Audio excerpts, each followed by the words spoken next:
Have you ever noticed that even on seemingly calm days, there is a restlessness that insists on remaining? It is like a constant whisper, a voice that never goes silent. It doesn't scream, but it is always there, reminding us of worries, unfinished tasks, fears that may never come true. We live in a world that teaches us to run, to conquer, to accumulate. But Buddhism invites us to something radically different, to stop, to breathe, and to listen. Today, I want to share with you a practice so simple that it can transform your day. It requires no physical effort, no advanced knowledge, nothing beyond your presence. This practice is mindful listening. Listening to the breath, listening to the thoughts, listening to others, listening to silence. And if you stay with me until the end, you will realize that this practice can change not only your day, but the way you live. We live in an age of excess. Excess of information, excess of stimuli, excess of thoughts. The modern mind is like a room full of voices, all speaking at once. Each voice demands attention. You need to finish that work. What if something goes wrong tomorrow? Why did I say that yesterday? This constant noise disconnects us from the present. And when we are not in the present, we are in suffering. The Buddha said, "The mind is everything. What you think, you become." If the mind is full of noise, we become noise. If the mind is full of peace, we become peace. The breath is the invisible thread that connects body and mind. It is always with us, but we rarely pay attention. When you listen to your breath, something magical happens. The body slows down. The mind quiets. The heart opens. Try it now. Inhale deeply. Hold for a moment. And exhale slowly. Listen to the sound of your breath. Listen to the rhythm. Listen to life happening inside you. The Dalai Lama teaches, if you want to understand your mind, observe your breath. And I would add, if you want to calm your mind, listen to your breath. Thoughts are like clouds in the sky. They come, they go, but the sky remains. The problem is that we believe every thought as if it were absolute truth. If the mind says, "You're not good enough," we believe it. If the mind says, "Something bad will happen," we believe it. But the practice of mindful listening teaches us to hear thoughts without clinging to them. Imagine yourself sitting by a river. Leaves float down the current. You don't try to grab them. You just observe. So it should be with thoughts. They don't define who you are. They are only visitors. The Buddha said, "With our thoughts, we create the world." If you learn to listen without clinging, you create a world of freedom. How many times have you spoken with someone without really listening? While the person speaks, your mind is already preparing the answer, or worse, you are thinking of something else. But truly listening is an act of compassion. It is offering the other a safe space to exist. The Buddha taught that compassion begins with attention.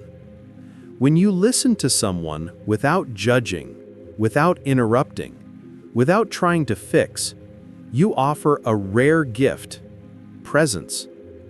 There is a Zen story of a disciple who asked the master, "How can I help others?" And the master replied, "Listen so deeply that they hear themselves." Silence frightens many people, because in silence there are no distractions. In silence, we hear what we avoid: our pains, our fears, our desires. But silence is not empty. It is full of answers. Thich Nhat Hanh said, "Silence is a source of great strength." When you listen to silence, you realize you don't need to fill every moment with words, sounds, or thoughts. Silence is the space where peace blossoms. You don't need hours of meditation. You don't need complex mantras. Just a few minutes of mindful listening. By listening to your breath, you return to the present. By listening to your thoughts without attachment, you free yourself. By listening to others with compassion, you create true connections. By listening to silence, you find peace. This simple practice, listening, can change your day. It requires no effort. It requires presence. Listen to your breath. Listen to your thoughts. Listen to others. Listen to silence. And you will discover that peace is not far away. It has always been waiting for you. It is said that a young disciple walked with his master along the banks of a river. The disciple was restless, full of thoughts about the future. What if I fail? What if I disappoint my family? What if I never find peace? The master, in silence, entered the river and crossed calmly. The disciple, afraid, hesitated. He saw the current, imagined dangers, felt his heart race. The master then said, "The river is always flowing. If you stand still, thinking about everything that might happen, you will never cross. But if you trust the present moment, each step will take you to the other shore." This story teaches us that life is like the river, always in motion. Listening to the present moment is the only way to cross without being swept away by the current of anxiety. Mindful listening is not only for monks in temples, it is for you in your daily life. At work, instead of reacting immediately to an email or message, breathe and listen to your own reaction before responding. In relationships, when someone vents, don't offer quick solutions. Just listen. Often healing lies in being heard. In solitude, instead of fleeing silence with distractions, listen to what it has to say. Maybe it reveals something you need to embrace. The Dalai Lama said, "When you talk, you are only repeating what you already know. But when you listen, you may learn something new." A man once went to the Buddha, consumed by anger. He shouted, insulted, tried to provoke. The Buddha remained silent, just listening. When the man finished, the Buddha asked, "If someone offers you a gift and you do not accept it, to whom does the gift belong?" The man replied, "To the one who tried to give it." The Buddha then said, "So it is with anger. I do not accept it.